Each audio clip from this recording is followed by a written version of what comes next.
Hi dear friends, welcome back to easy commerce concepts by Bensha. അപ്പം എൻ്റെ എല്ലാ പ്രിയപ്പെട്ട വിദ്യാർത്ഥികൾക്കും നമ്മുടെ ഒരു പുതിയ വീഡിയോയിലേക്ക് സ്വാഗതം. അപ്പം എങ്ങനെയാണ് പരീക്ഷയിൽ മികച്ച വിജയം നേടുക എന്നതിനെ കുറിച്ചിട്ടായിരുന്നു നമ്മൾ സംസാരിച്ചുകൊണ്ടിരുന്നത്. അതിൻ്റെ 20 ടിപ്സ് ഞാൻ നിങ്ങൾക്ക് പറഞ്ഞിട്ടുണ്ടായിരുന്നു. അതിൻ്റെ 10 ടിപ്സ് നമ്മൾ 3 വീഡിയോസായിട്ട് ഇപ്പോൾ കവർ ചെയ്തിട്ടുണ്ട്. അപ്പോൾ വീഡിയോസ് കണ്ടിട്ടില്ലാത്തവരുണ്ടെങ്കിൽ നമ്മുടെ ഈ ഒരു പ്ലേലിസ്റ്റ് ചെക്ക് ചെയ്താൽ മതി. അതിൽ ഞാൻ 1, 2, 3 എന്ന് പറഞ്ഞിട്ട് പാർട്ടായിട്ട് നമ്മുടെ വീഡിയോസ് അപ്ലോഡ് ചെയ്ത് വെച്ചിട്ടുണ്ട്. അപ്പോൾ നമ്മൾ ഇന്ന് ഡിസ്കസ് ചെയ്യാൻ വേണ്ടിയിട്ട് പോകുന്നത് നമ്മൾ 10 എണ്ണം കഴിഞ്ഞതിന് ശേഷമുള്ള ടിപ്സാണ് പറയാൻ പോകുന്നത്. അപ്പോൾ 11ാമത്തെ ടിപ്പിലേക്ക് നമുക്ക് കടക്കാം. 11ാമത്തെ ടിപ്പ് എന്ന് പറയുന്നത് നിങ്ങളുടെ പാഠപുസ്തകങ്ങൾ ഒഴിവാക്കരുത് എന്നുള്ള കാര്യമാണ്. അപ്പോൾ ഇതിന് തൊട്ട് മുൻപ് നമ്മൾ എന്തിനെ കുറിച്ചൊക്കെയാണ് സംസാരിച്ചതെന്ന് ജസ്റ്റ് ഒരു ബ്രീഫ് തരാം കേട്ടോ. അതായത് 1 മുതൽ 10 വരെയുള്ള ടിപ്സ് എന്ന് പറയുന്നത്, ഒന്നാമത്തേത് ഒരു തയ്യാറെടുപ്പ് സ്കെഡ്യൂൾ ഉപയോഗിച്ച് ആരംഭിക്കുക എന്നുള്ളതായിരുന്നു. 2, ശരിയായ സമയം മാനേജ്മെൻറ്റ് ശ്രദ്ധയിൽ നല്ല രീതിയിൽ കൊണ്ടുവരിക, അതായത് ടൈം മാനേജ്മെൻറ്റ് ഉണ്ടാക്കിയെടുക്കുക. 3, നിങ്ങളുടെ വീക്ക് ഏരിയാസ് ഏതൊക്കെയാണെന്നുള്ളത് കണ്ടുപിടിച്ച് അതിൽ വർക്കൗട്ട് ചെയ്യാം.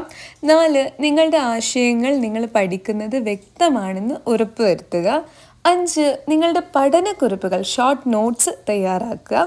6, മറ്റൊരാൾക്ക് നിങ്ങൾ പഠിച്ച കാര്യങ്ങൾ എക്സ്പ്ലെയിൻ ചെയ്ത് ഒന്ന് വിശദീകരിച്ചു കൊടുക്കുക. 7, സാമ്പിൾ ക്വസ്റ്റ്യൻ പേപ്പേഴ്സുകൾ, മോക്ക് ടെസ്റ്റുകൾ ഇതെല്ലാം ചെയ്ത് പരിശീലിക്കുക.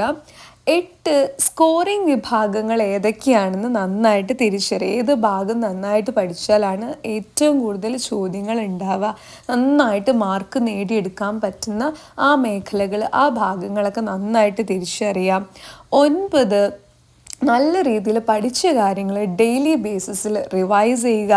ആൻഡ് 10ാമത്തേത് ശരിയായ പഠന ഇടം ഉണ്ടാക്കി എടുക്കുക. അതായത് നല്ല കാറ്റും വെളിച്ചവും ഒക്കെയുള്ള വളരെ പോസിറ്റീവായിട്ട് കാര്യങ്ങൾ മനസ്സിലാക്കാൻ പറ്റുന്നൊരു സ്ഥലത്തായിരിക്കണം നിങ്ങൾ ഇരുന്ന് പഠിക്കേണ്ടത്. ഇത്രയും കാര്യങ്ങളായിരുന്നു നമ്മൾ 3 വീഡിയോസിൽ ഡിസ്കസ് ചെയ്തിട്ടുണ്ടായിരുന്നത്. ഇനി നമുക്ക് നമ്മുടെ 11ാമത്തെ ഏരിയയിലേക്ക് കടക്കാം. മികച്ച വിജയത്തിനായിട്ടുള്ള 11th ടിപ്പ് എന്ന് പറയുന്നത് നിങ്ങളുടെ പാഠപുസ്തകങ്ങൾ ഒഴിവാക്കരുത് എന്നുള്ളതാണ്. ഓക്കെ, അതായത് നിങ്ങളുടെ ഭാഷയിൽ നിങ്ങൾ കുറിപ്പുകൾ സൃഷ്ടിക്കുന്നതും അത് നിങ്ങൾക്ക് മനസ്സിലാകുന്ന രീതിയിൽ അത് അടക്കി ഒതുക്കി വെക്കുന്നതൊക്കെ വളരെ നല്ല കാര്യം തന്നെയാണ്. പക്ഷേ നിങ്ങളുടെ പാഠപുസ്തകങ്ങൾ, ടെക്സ്റ്റ് ബുക്കുകൾ നിങ്ങൾ എന്ത് ചെയ്യണം, നല്ല രീതിയിൽ തന്നെ നോക്കണം. അത് ശാശ്വതമായിട്ട് നിങ്ങൾ എന്ത് ചെയ്യണം, നന്നായിട്ട് ആദ്യം മുതൽ അവസാനം വരെയുള്ള കാര്യങ്ങൾ നല്ല രീതിയിൽ മനസ്സിലാക്കണം. ഓക്കെ, അപ്പം നിങ്ങൾക്ക് അറിവ് നേടാനും നിങ്ങളുടെ പോയിന്റുകൾ വ്യക്തമാക്കാനും ആവശ്യമായ ഏറ്റവും സമ്പന്നമായ ഉറവിടങ്ങൾ എന്ന് പറയുന്നത് നിങ്ങളുടെ ടെക്സ്റ്റ് ബുക്കുകൾ തന്നെയാണ്.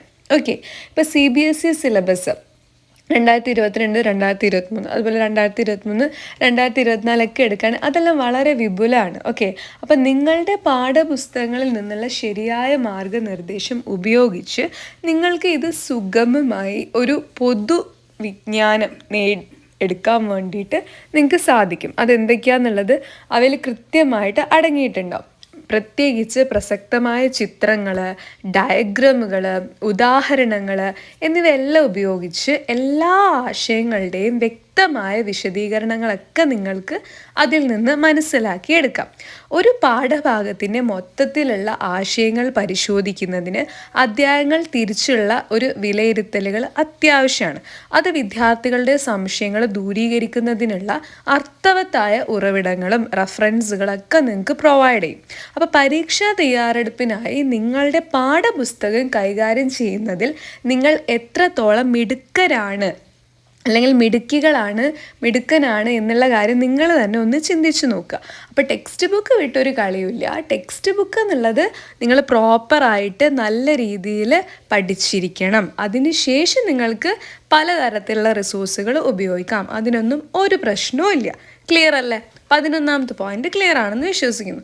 ഇനി 12ാമത്തെ പോയിന്റ് എന്ന് പറയുന്നത്, നിങ്ങൾ എപ്പോഴും പോസിറ്റീവായിട്ട് തുടരേണ്ടതുണ്ട് എന്നുള്ളതാണ്. അതായത് നമ്മൾ ശുഭാപ്തി വിശ്വാസത്തോടെ വളരെയധികം ഒപ്റ്റിമിസ്റ്റിക് ആയിട്ട് ഇരിക്കണം. പരീക്ഷയിൽ നിങ്ങൾക്ക് കൂടുതൽ മാർക്ക് എങ്ങനെ നേടാമെന്നാണ് നമ്മളിപ്പോൾ ചർച്ച ചെയ്യുന്നത് അല്ലേ. അപ്പോൾ നമ്മൾക്ക് ഇവിടെ ഒരുപാട് തരത്തിലുള്ള ടിപ്സ് ഉണ്ടെന്ന് ഇപ്പോൾ നിങ്ങൾക്ക് മനസ്സിലായി.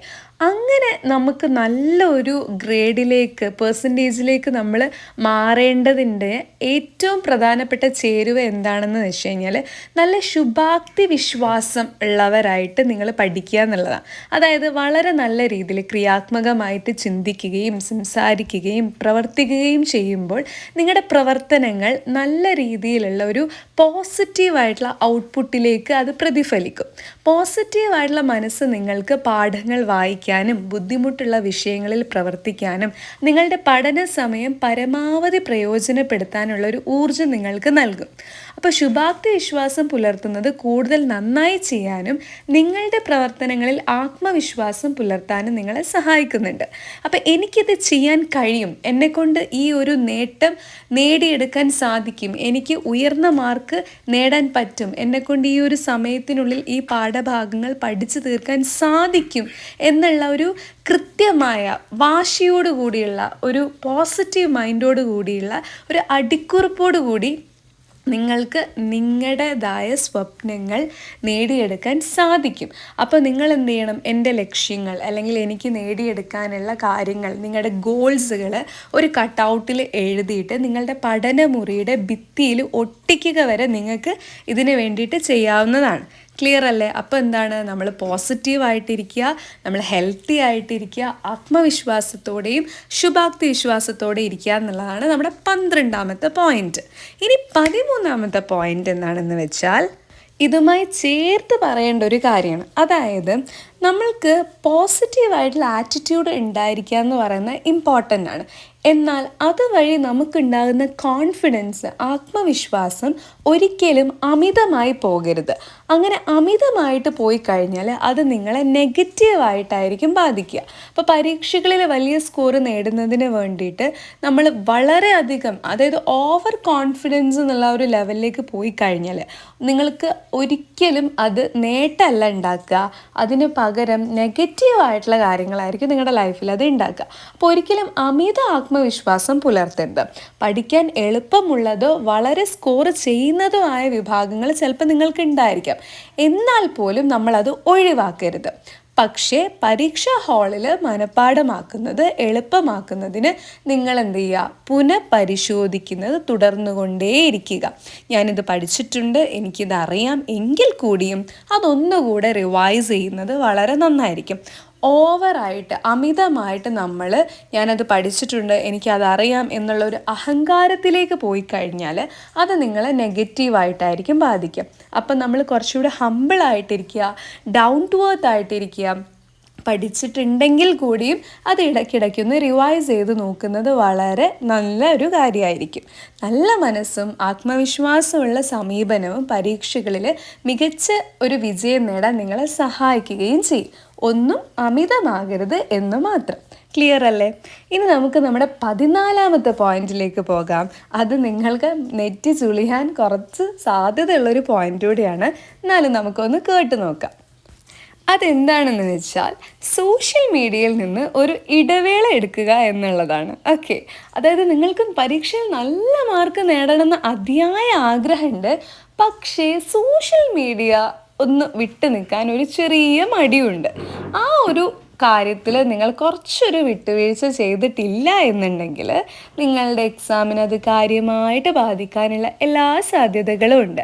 അപ്പം നിങ്ങളുടെ സോഷ്യൽ മീഡിയ സമയം നിങ്ങൾ എന്ത് ചെയ്യണം, പൂർണ്ണമായും താൽക്കാലികമായിട്ടൊന്ന് നിർത്തുന്നത് ബുദ്ധിമുട്ടുള്ള കാര്യമാണെങ്കിലും പരീക്ഷയ്ക്ക് കുറച്ച് ദിവസങ്ങൾക്ക് മുമ്പെങ്കിലും നിങ്ങൾക്ക് അതിൽ നിന്നൊരു ഇടവേള എടുക്കാം. അത് വളരെ ഇമ്പോർട്ടൻ്റ് ആണ്.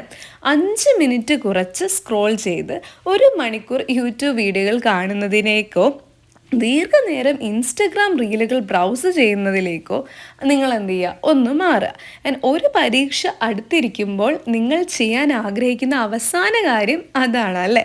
അപ്പം നിങ്ങൾക്ക് ഫേസ്ബുക്ക്, ഇൻസ്റ്റഗ്രാം പോലെയുള്ള ആപ്പുകളിൽ നിന്നുള്ള അറിയിപ്പുകൾ ഓഫാക്കുകയോ തൽക്കാലം അൺഇൻസ്റ്റാൾ ചെയ്യുകയോ ചെയ്യാം. പരീക്ഷാ സമയത്ത് ഏകാഗ്രതയാണ് പ്രധാനം. പരിശോധനകൾ പൂർത്തിയാക്കി കഴിഞ്ഞാൽ നിങ്ങൾക്ക് സോഷ്യൽ മീഡിയ എന്ത് ചെയ്യാം, ആസ്വദിക്കുന്നതിലേക്ക് എന്ത് ചെയ്യാം, മടങ്ങാം. നിങ്ങളുടെ എക്സാംസ് ഒക്കെ കഴിഞ്ഞ് കഴിഞ്ഞാൽ പിന്നെ നിങ്ങൾക്ക് തിരിച്ച് അതിലോട്ട് പോകാം, അതിനൊന്നും ഒരു കുഴപ്പമില്ല. എന്നാൽ ആ ഒരു എക്സാം ടൈമിൽ നിങ്ങൾ ആ ഒരു സോഷ്യൽ മീഡിയ അക്കൗണ്ടുകളിൽ നിന്നൊക്കെ ഒന്ന് വിട്ടു നിൽക്കുന്നത് വളരെ നന്നായിരിക്കും. വെറുതെ ഇൻസ്റ്റഗ്രാം റീൽസ് കണ്ടുകൊണ്ടോ യൂട്യൂബ് ഷോർട്സ് കണ്ടുകൊണ്ടോ നിങ്ങളുടെ ടൈം കളയാതിരിക്കുക. അപ്പോൾ ഇത്രയും കാര്യങ്ങൾ, ഈ 14 പോയിന്റുകളാണ് നമ്മളിപ്പോൾ 4 വീഡിയോസായിട്ട് കവർ ചെയ്തിട്ടുള്ളത്. ക്ലിയർ അല്ല? അപ്പോൾ ഈ ഒരു വീഡിയോയിൽ നമ്മൾ 4 ടിപ്പുകളാണ് പറഞ്ഞിട്ടുള്ളത്. അപ്പോൾ നിങ്ങൾക്ക് ഈ വീഡിയോസ് ഹെൽപ്ഫുള്ളായിട്ട് ഫീൽ ചെയ്യുകയാണെങ്കിൽ തീർച്ചയായും നമ്മുടെ ഒരു വീഡിയോ ലൈക്ക് ചെയ്ത് സപ്പോർട്ട് ചെയ്യുക. ഈ ഒരു ചാനൽ നിങ്ങൾ ആദ്യമായിട്ടാണ് കാണുന്നതെങ്കിൽ നമ്മുടെ ഈ ഒരു ചാനലിന് സബ്സ്ക്രൈബ് ചെയ്ത് സപ്പോർട്ട് ചെയ്യുക. നിങ്ങൾക്ക് പ്രിയപ്പെട്ട നിങ്ങളുടെ സുഹൃത്തുക്കൾക്കും റിലേറ്റീവ്സിനും ഒക്കെ തന്നെ എന്ത് ചെയ്യുക, ഈ വീഡിയോസൊക്കെ ഒന്ന് ഷെയർ ചെയ്ത് കൂടി കൊടുക്കുക. അവരും അറിയട്ടെ എന്തൊക്കെയാണ് നമുക്ക് വിജയിക്കാനുള്ള രഹസ്യങ്ങളെന്ന്. Thank you so much for watching the video.